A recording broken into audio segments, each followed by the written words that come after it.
Contrairement à ce qu'on peut entendre dans les médias, être pauvre n'est pas une conséquence inexorable du destin.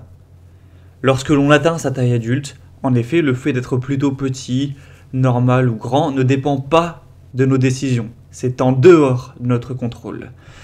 Mais même si vous naissez dans une famille plus ou moins pauvre, vous ne devez pas laisser l'opinion générale vous influencer et penser que c'est la situation que vous méritez. Être pauvre est un choix. Et aujourd'hui, nous allons voir les erreurs les plus communes qui expliquent pourquoi les personnes fauchées le sont et le restent. Si vous êtes actuellement fauché, évitez ces erreurs et vous ne le serez plus jamais. Premièrement, les pauvres n'ont pas de but financier clair. Les pauvres ne comptent pas leur patrimoine et se fixent encore moins des objectifs de patrimoine à atteindre. Comme dans tout dans la vie, avoir une direction, un but est la base pour commencer à agir. Pourquoi allez-vous dépenser moins d'argent, apprendre à investir ou travailler plus d'heures si vous n'avez aucune raison claire de le faire ? Une fois que vous vous êtes fixé un objectif financier, vous établissez une destination pour votre futur qui va vous permettre de prendre des décisions pour atteindre cet objectif.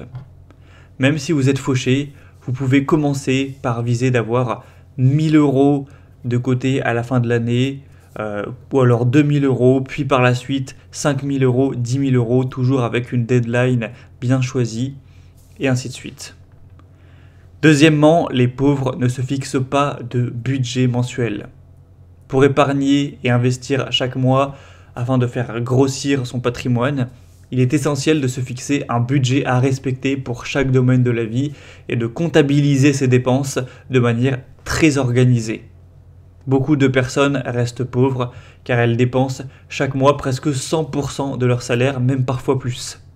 Si vous avez 1500 € de salaire, vous pouvez décider de vivre avec seulement 1100 € de ce budget et ainsi avoir 400 € d'épargne mensuelle. Vous pouvez établir ce budget sur un tableau en comptabilisant chaque type de dépense. Donc par exemple avec 1100 € d'argent à dépenser, 600 € de loyer, 250 € de courses, 50 € de transport en commun, 70 € d'électricité, 30 € de salle de sport et 100 € pour le reste, les divers, les sorties ou les imprévus. Troisièmement, les pauvres ont des habitudes coûteuses. Malgré ce qu'on croit, il n'y a pas que les riches qui ont des habitudes coûteuses. Fumer est un bon exemple d'habitude coûteuse qui n'est pas nécessaire. Certains fumeurs dépensent 100 €, voire même plus pour fumer chaque mois, mais après se plaignent de ne pas pouvoir mettre et investir ne serait-ce que 100 € chaque mois. Un autre exemple est de manger en dehors de chez soi ou commander à manger régulièrement. Il est normal de vouloir se faire plaisir de temps en temps ou pour une occasion spéciale, mais certaines personnes vont commander à manger ou aller au restaurant plus d'une fois par semaine et 20 € par-ci par-là, même si ça ne paraît pas énorme lorsque l'on a un petit salaire, ces 20 € accumulés sur des dizaines de semaines commencent à avoir un vrai impact. Quatrièmement, les pauvres ne se préparent pas aux urgences. Par logique, sur une longue période, vous serez forcément un jour ou l'autre confronté à une urgence financière. Par exemple, un problème avec votre voiture qui peut parfois coûter des centaines d'euros, voire plus, votre frigo qui lâche ou la perte de votre smartphone. Quand vous n'avez pas de l'argent de côté disponible pour les problèmes, vous risquez de devoir résoudre une urgence par un prêt à la consommation avec un taux d'intérêt très élevé, ce qui vous appauvrira encore plus. Avant de commencer à investir, je conseille à tout le monde d'avoir d'ores et déjà entre 6 et 12 mois de dépenses mensuelles accumulées sur un livret A ou un LDDS pour éviter ce genre de soucis. Cinquièmement, les pauvres ne pensent pas au futur. Un argument que j'entends souvent est qu'il ne sert à rien de se priver toute sa vie pour juste être le plus riche du cimetière. Et c'est vrai. Mais il y a un équilibre à trouver entre se sacrifier jusqu'à ses 80 ans et tout dépenser maintenant. Vous pouvez vous octroyer quelques plaisirs maintenant pour quand même un petit peu profiter de votre vie actuelle, de votre jeunesse. Mais pour profiter également de votre vie plutôt dans 5 ans, dans 10 ans, donc de votre âge moyen et même de votre vieillesse, vous devez penser aussi à l'avenir. Comme je l'ai déjà dit, il est plus satisfaisant dans la vie de monter très doucement au fil des années son niveau de vie que l'inverse. C'est pourquoi je considère que plus on est jeune, plus on doit se priver et investir son argent pour profiter d'une hausse de niveau de vie régulière qui sera vraiment appréciée tout au long de sa vie. Sixièmement, les pauvres ont de mauvaises dettes.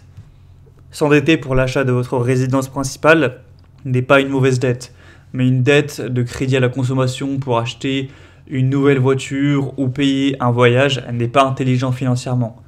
Non seulement vous paierez des taux d'intérêt très élevés, mais en plus, ce que vous avez acheté, par exemple une voiture, perd en valeur au fil du temps.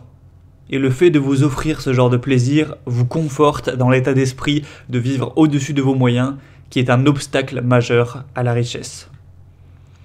Septièmement, les pauvres dépensent de l'argent pour impressionner les autres. Quelqu'un a dit « les gens dépensent de l'argent qu'ils n'ont pas pour acheter des choses dont ils n'ont pas besoin, tout ça pour impressionner des gens qu'ils n'aiment pas ». C'est un comportement assez commun qui vous mènera droit à la pauvreté.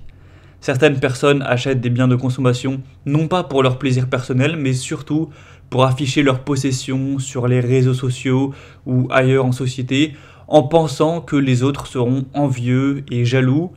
Le problème est que ce petit plaisir de satisfaction sera de courte durée, alors que votre argent, lui, est bel et bien parti et ne reviendra pas. 8. Les pauvres n'investissent pas. Vous ne deviendrez pas riche en épargnant au centime près à la force de votre salaire. Vous aurez forcément besoin de faire travailler votre argent pour profiter de l'effet boule de neige. Une fois que votre fonds de sécurité est constitué, il faut investir votre argent. Les pauvres pensent que la bourse c'est risqué et c'est très très compliqué, alors que grâce aux ETF, n'importe qui peut obtenir une rentabilité bonne à long terme avec un minimum de risque grâce à une diversification démentielle. Nos ancêtres n'avaient pas cette chance, alors il faut en profiter. La raison principale de pourquoi des gens sont pauvres, c'est qu'ils prennent des mauvaises décisions financièrement. Pas forcément sur tous les points que j'ai cités, mais habituellement dans au moins quelques-uns. Si tu veux plus de mon contenu, de mes astuces pour devenir riche lentement, abonne-toi maintenant à ma liste email en cliquant sur le premier lien dans la description de cette vidéo. Tu recevras un email chaque dimanche pour te booster, t'apporter de la motivation, de l'inspiration, des conseils et des idées concrètes pour t'aider à avancer vers ton objectif. C'est gratuit, tu te désabonnes quand tu veux, alors clique maintenant sur le premier lien en description et inscris-toi.